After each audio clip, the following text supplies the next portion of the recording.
Bonjour à tous, c'est Kosanza d'Arisa Karadiel Ishaira. Donc ça fait longtemps que je n'ai plus fait de vidéo. En ce moment, voilà, c'est un peu compliqué pour moi, mais je voulais vraiment faire cette vidéo pour cette pour ce magnifique deck. Donc qui est une création de Angel Taina. Donc Angel Taina, voilà. Donc c'est le Liliat et Kaloum que j'avais soutenu il y a quelques temps. Donc c'est une édition limitée Golden Snakes. Donc il y a 74 cartes, plus 8 cartes supplémentaires. Mais il y en a aussi plus 2 supplémentaires, exceptionnellement, que Angel Taina nous a offert. Donc voici le dos. Et toutes les cartes, donc les decks sont numérotés. Donc j'adore le papier qu'elle a utilisé. Vraiment, c'est super sympa, super cool. Donc moi j'ai le numéro 6 sur 70. Et donc elle a remis le dos. J'aime beaucoup ce petit touche super sympa. Donc on a aussi des cartes de tirage. Donc pour la nouvelle lune, pleine lune et un peu un tirage en fait sentimental. Ça c'est super.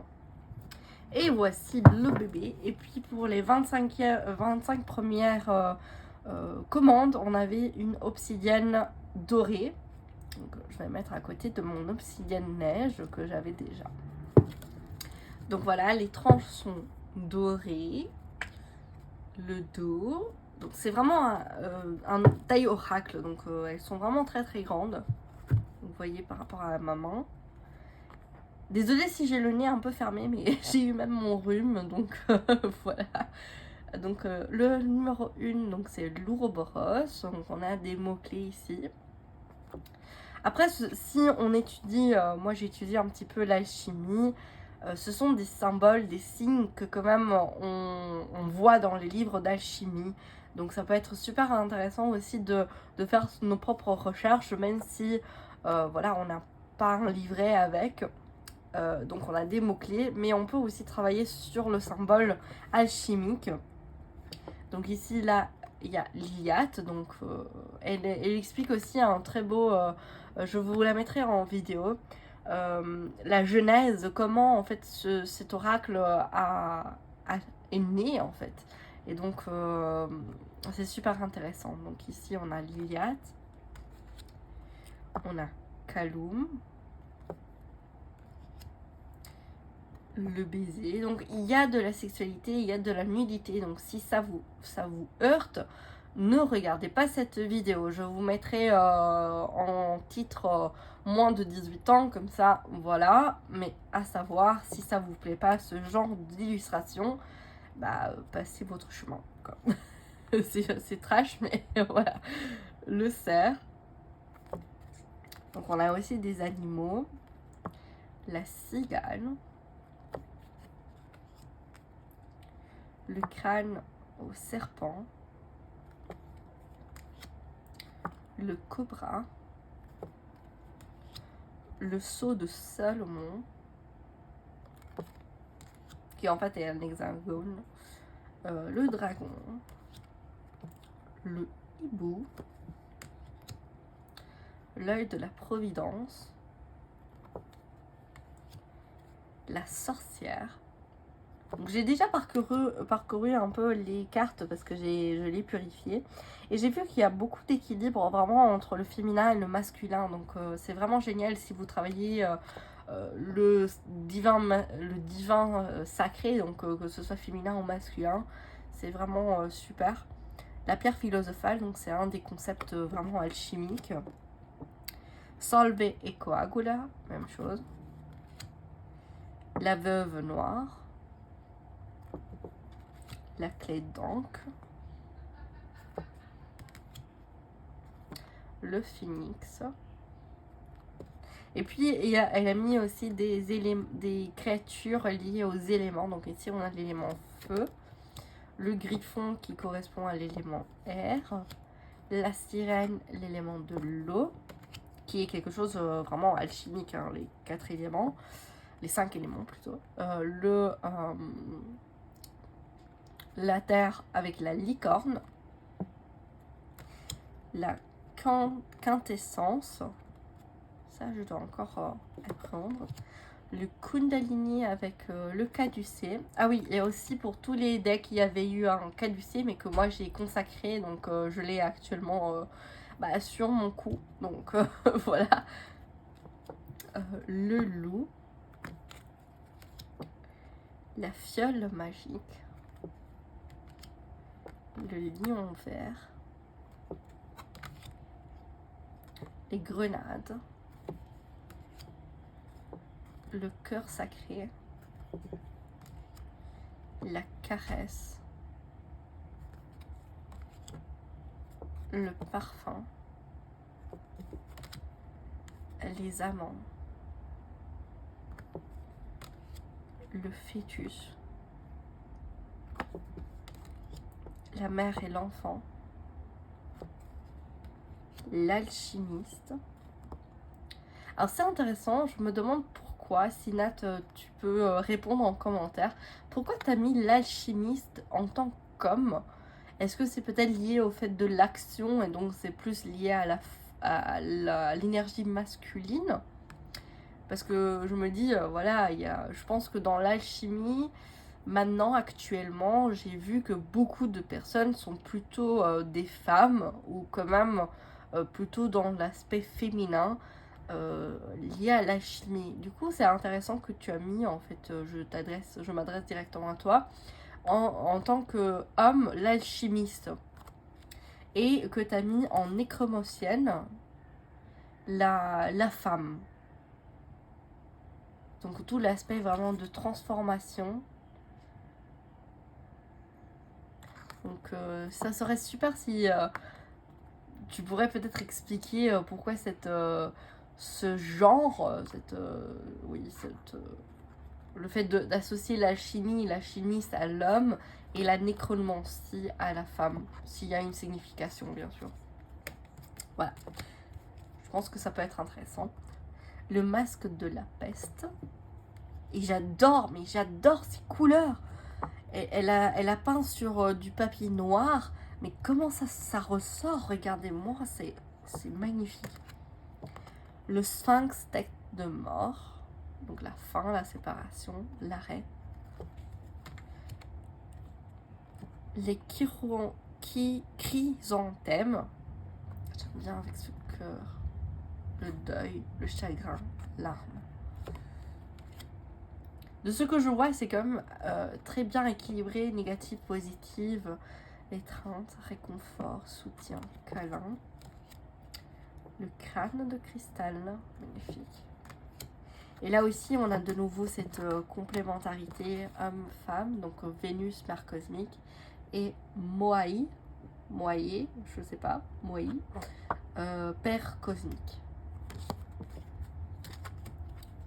La rose croix, donc j'aime bien aussi qu'elle a intégré ce concept avec Marie-Madeleine, la Vierge, que moi je travaille aussi un petit peu au niveau du féminin sacré. La poupée voodoo, le lotus, l'ermite, la Dionae, piège, trahison, mensonge, hypocrisie, les yeux noirs, waouh, l'aurore, le diable, j'adore, tentation, infidélité, addiction. Il a pas l'air quand même très négatif ce diable. J'aime bien qu'elle est associée avec le feu. La Santa Muerte.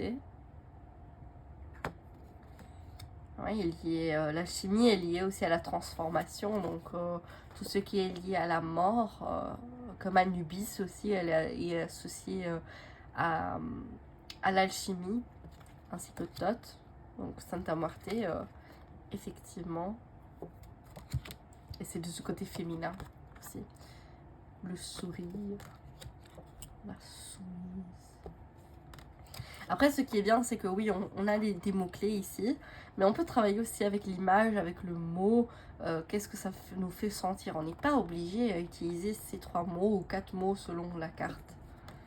Le corbeau, trop beau. Le chaman.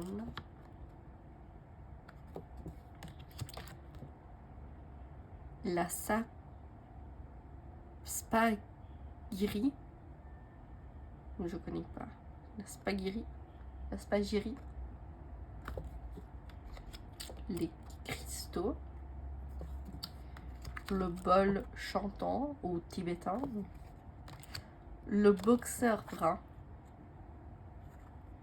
Et le boxeur blanc. L'abeille. Le renard de feu. Le Maine Coon bleu. J'adore.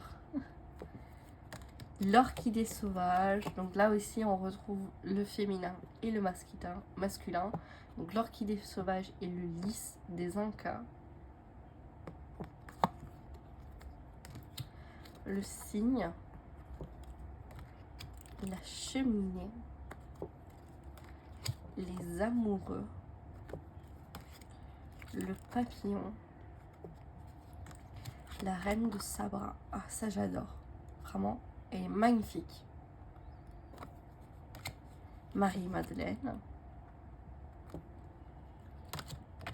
L'infini. Et la numéro 0, donc l'œuf cosmique. Et puis on a les cartes supplémentaires que je pense elles ne seront pas disponibles si Angel Thailand décide de faire une nouvelle édition. Il me semble qu'elles ne seront pas disponibles. Donc on a Tu as mon amour. Oh, c'est très beau. Après l'amour. Ouais. La cascade enchantée. Wow. Le cocon de Gaïa. Le singe heureux.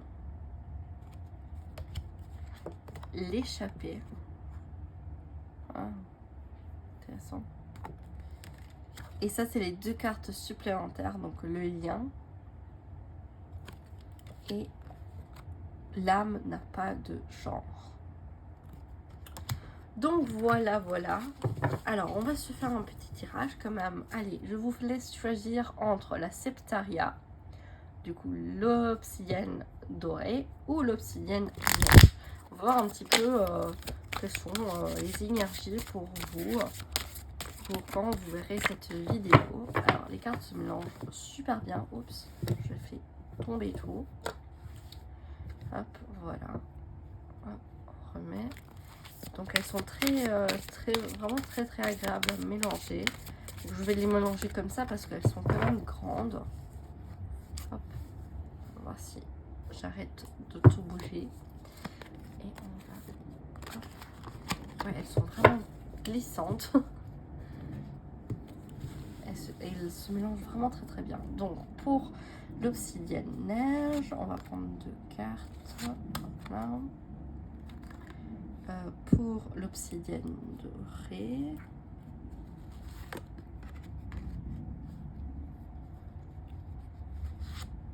et pour la Septaria,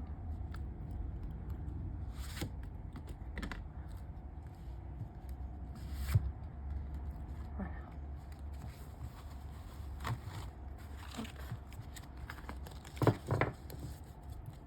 On va voir aussi le dos de deck. On a l'aurore. L'aurore, méditation, espoir et recul. Je vous la mets ici. Donc pour ceux qui ont choisi l'obsidienne neige, on va voir un petit peu quel est votre tirage. On nous parle de vénération, de culte, d'obsession, la reine de Sabra et Marie-Madeleine, la prière, la retraite spirituelle et l'humilité. Ici, j'ai l'impression que peut-être vous êtes quelqu'un qui est dans le polythéisme et tout, et on vous dit peut-être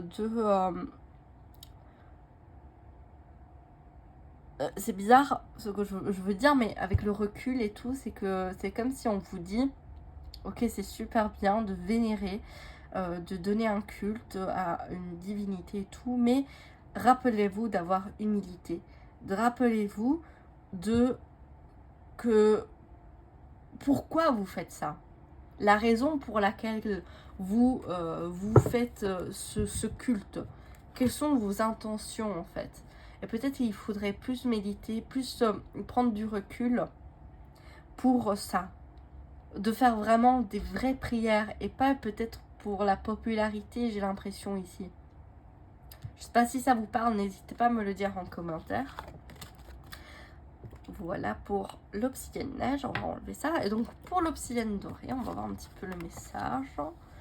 On a la mère et l'enfant, le crâne au serpent. Donc bonté, tendresse, maternité, harmonie, tempérance, équité, plénitude. J'ai vraiment l'impression ici que vous êtes... c'est comme si vous êtes sur le bon chemin. De peut-être aussi prendre conscience de ce que vous donnez et de ce que vous recevez. Avec cette équité. De peut-être...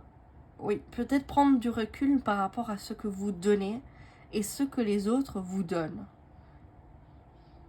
J'ai l'impression ici qu'il y a un message comme ça. Donc voilà, j'espère que ça vous parle. N'hésitez pas à me le dire en commentaire. Et la dernière pierre, donc la septaria. Donc l'œil de la providence et le fœtus. Donc protection, assistance, appui, grossesse, projet, patience. Ici, j'ai l'impression que vous êtes dans des énergies peut-être un peu trop impulsives. On vous dit de prendre du recul par rapport à certains projets, certaines envies, certaines choses que vous voulez mettre en place. Il est important de prendre un petit peu de recul, de bien mettre les choses en place. On vous dit que de toute manière, vous êtes protégé, vous êtes appuyé, hein, il y a un soutien ici, mais que voilà, il faudra un peu plus de patience pour pouvoir vraiment mettre en place ce projet et que c'est important de prendre du recul par rapport à ce projet pour vraiment le mettre bien en place. Donc voilà, j'espère que ça vous parle. Donc n'hésitez pas à me le dire en commentaire. Donc voilà pour le Liliat Ekhalum. Hop. De Angel Taina. Vraiment un coup de cœur depuis que j'ai vu ces illustrations sur son Instagram. Je me suis dit, ah, celui-ci, il me le faut. Il me le faut et je l'ai eu et je suis vraiment très contente. Donc voilà, j'espère que la vidéo vous aura plu. N'hésitez pas à commenter, à me soutenir. Et je vous dis à bientôt. Bisous!